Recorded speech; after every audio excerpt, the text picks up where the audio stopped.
Welcome to this video on the Zenwar channel. My name is Sri Sadguru, Buddha Rawa Bhagwan. I also go by many other names such as Sri Sadguru Avatar Ishwara, and I am the Kalki Avatar Sri Raphael. I'm going to be sharing an important video with you today for you people of this world and of all kinds. So I encourage sharing it with others if that's something you're interested in, and having people know the truth about these things. And what I'm going to talk to you about as the Kalki Avatar, as the one who brings Judgment Day, the judge of all things, right? The Trimurti Avatar, the Dashavatar, Mahavidyam Puram, the full treasure Dashavatar of all the 10 Mahavidya goddesses and their domains. The Vishnu, the Mahavishnu, the Bara, the Bahram, the Sabakasi, the Savani, the Marachino, the Rutabaga, the Hagababam,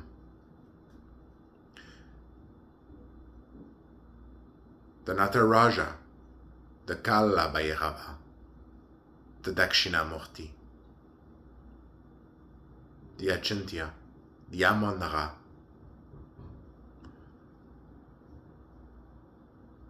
the god of the mountain, the Bara, the Tepeyelotol, the Tejkatlipoka, the Ometekultul, the Adi Shri reintegration, the Siva, the Parasiva, the Mahavishnu. So I know what I'm talking about.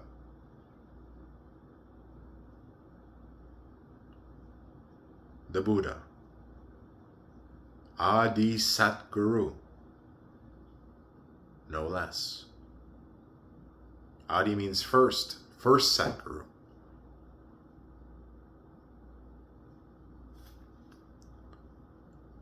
You can just say Ishwara. So what are we going to see here in the future? The end of the world? Are we going to see the end of the world? Is that what we're going to see? Well, you see, challenges are part of life. And when we overcome those challenges by coming together individually and as a society and organizations and groups, that creates the story of our lives. If not, it would just be always chilling on the couch. If you're never working on fixing a problem,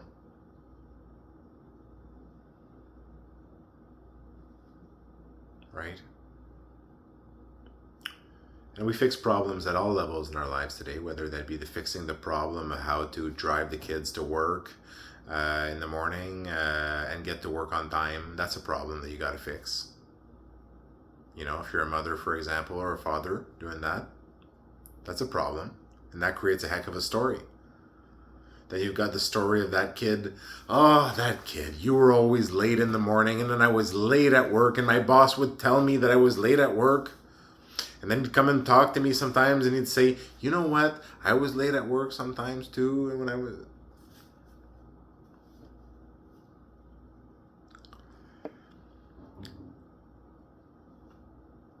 Now, what do we see when we move in the future? Okay, and this is a phenomenon that is faced by civilizations that reach a certain level of technology and at different levels in their development. It remains a valid point. Okay. Many systems are based on reward for work. So in a system where we're building a society here, you know, and developing a planet and developing our infrastructure and growing and having more people and all these different things, there's a whole industry to that, right? There's a whole, we call it growth physically, or transformation of the planet and its resources into a refined product on top of the planet instead of being in its core form as God had placed it inside the planet. Or taking trees that grow on the planet, right, and cutting them off of the planet, right? So taking something from the planet and building on top of stable parts of the planet that you don't dig into. Stable. Because you're digging in other places.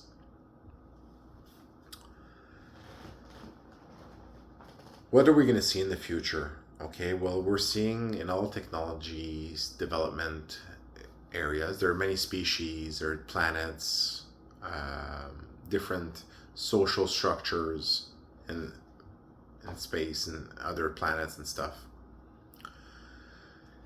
And what do we see basically is a situation where technology advances from a traditional model in society that is based on usually a reward for work, because there's a lot of work to be done. And there's always work to be done because there's always the direction and will of the state, right? And the work that comes from the direction and will of the state. And that includes, for example, maintaining the infrastructures of the state for the benefit of all the population of the state. So there's always work to do. So the state rewards its people for the work they do, right? But as long as the work gets done, it doesn't really matter how that reward takes place, right? It doesn't really matter as long as the work gets done. So what happens is, as we move into a world where there's more and more advanced technology, many of the traditional jobs that were held by people, whether they were paying enough or not in the first place, okay, whether people were still living in poverty or they were living well, okay, and disease or no disease and equal opportunity and all these things, well, with advances in technology, we see the replacement of the need for many people. And we see this moving into the future. Right? So what happens is, we know that technology is a tool, right? A technology.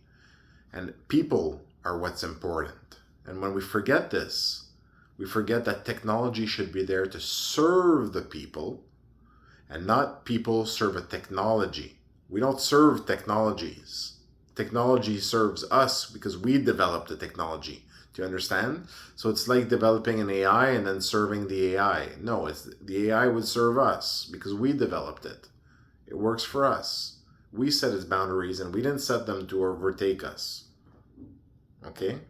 But to assist us, to coexist with us, to work under us for our needs. So technology, we can't leave people behind with any kind of technology. Okay?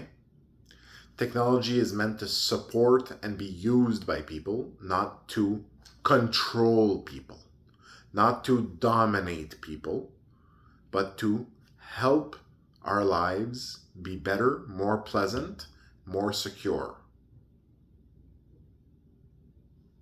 Okay, that's what we want. Security in our lives, stability, and happiness and pleasantness. Right? As much as possible. A comfortable life. And a comfort that's assured. Long term. That's what we want.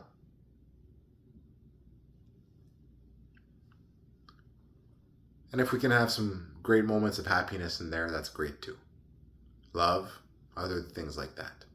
But those are all built, a happy love and all these things, a happy life is all built on stability, security, right?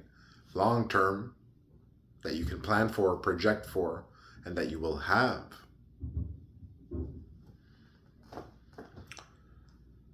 The basis of a stability and foundation for growth of our lives. A comfortable and stable life. And if it's more exciting, even the better. For some who like excitement and some don't like excitement. Some don't like surprises.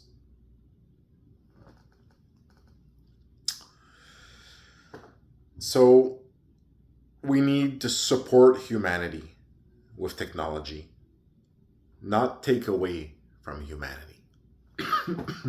If technology takes away from humanity, it's because we're not using it properly, or we're not supporting humanity properly in consequence to that technology. So right now we work on a model here on Earth of material recompense model for work. But once machines do things better than humans, humans lose jobs. And if we don't switch the model of material recompense for work, we're going in the bad direction. And this is going to be the judgment days, where everything doesn't go well. Because things are going to become more and more competitive. And we're seeing it already. Trade wars, tariffs, all these things. Things are becoming more and more competitive. What that leads to is that's going to lead to conflicts. Right? Because through the competition, it's a fine line between conflict and competition. When there's no referees and you're not playing a friendly game between friendly teams, even though you might fight a bit on the ice in a friendly league.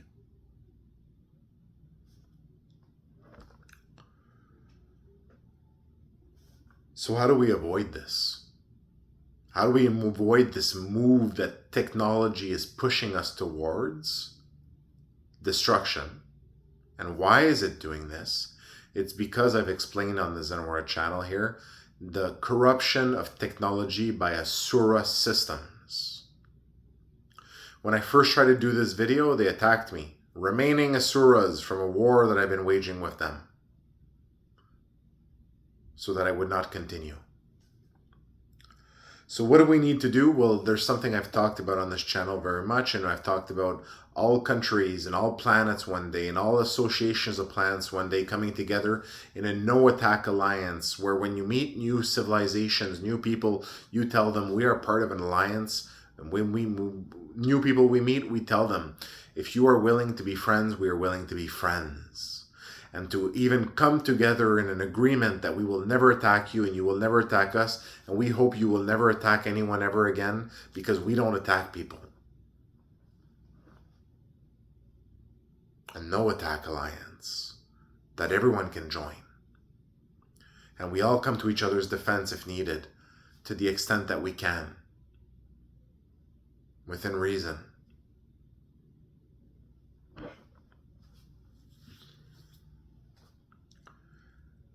And the other thing that we need, because of technology removing jobs, AI will remove all jobs, right? Many, many jobs.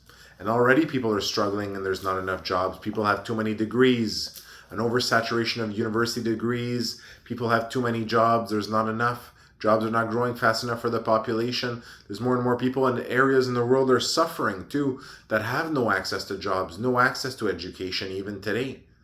And no stability and no investment in their areas of the world. But how do we replace this universal income for everyone? It sounds like a fairy dream, but it's not. It's a reality and exists in Shiva Loka already. Everybody has universal income in Shiva Loka, because it was brought in place by the avatar of Shiva when he came there, before he left and came to Egypt in this world and introduced mathematics, before he then passed his avatar to the realm of heaven, and where he joined in an alliance with the avatar.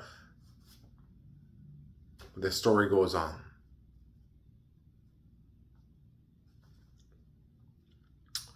And the alliance is actually not the avatar, sorry, it's between the Archangel Raphael, a Buddha, and Shiva, which entered the body and became risen up to the avatar of God the Father and the descent of God the Father, the Trimurti avatar, the Vishnu, the Kalki, the all-pervading one. So I know what I'm talking about.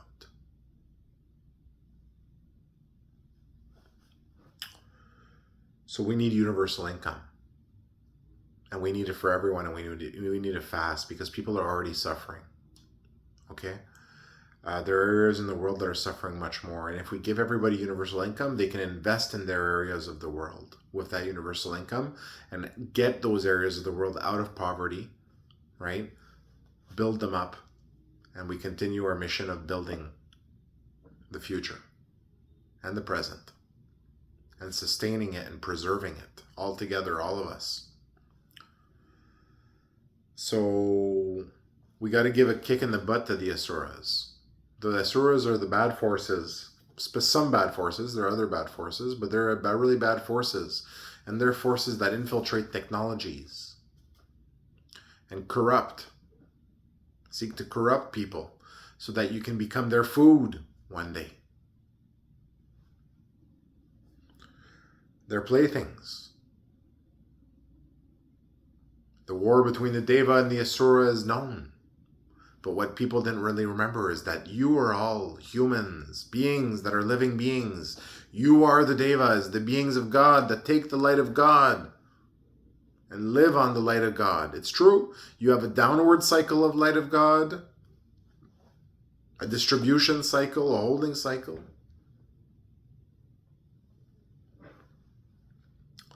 So we need universal income. Okay? It's the way out of all of it, the way to avoid the conflicts, because once you take in universal income, things become less competitive. Everybody's okay. Everybody's great. And the other people across the border, they have the same universal income as you. They're doing well, you're doing well, everybody's doing well. We're all investing in our communities. People are healthy, people are not hungry, people are feeling comfortable, happy. We invest in security, in maintaining orders, stability, predictability.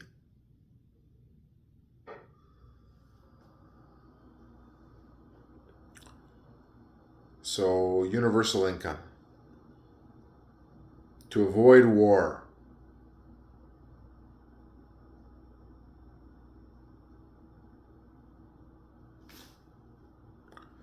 So that's what we need to do. Okay? We need to really put in place these processes. And once it's done, you'll realize that all it is we're just shifting that reward ratio, work for reward, to technology does the work for us and you still get the reward as people. That's all we're shifting, and it's called universal income. Every machine, let the machines pay the taxes for their work and the profits off of them in the companies. Because the companies will be, obviously there will be some people working for companies, but machines will do much of the work and already does much of the work. So we cannot leave our people behind, in times of war, when you got soldiers, brothers standing side by side with you, brothers, maybe sisters in some cultures, brothers side by side, you never leave your brothers behind in time of war because you don't want to be left behind. And the same thing in time of peace. You don't leave your brothers and sisters behind. And humanity, all of it, is your brothers and sisters. Thank you.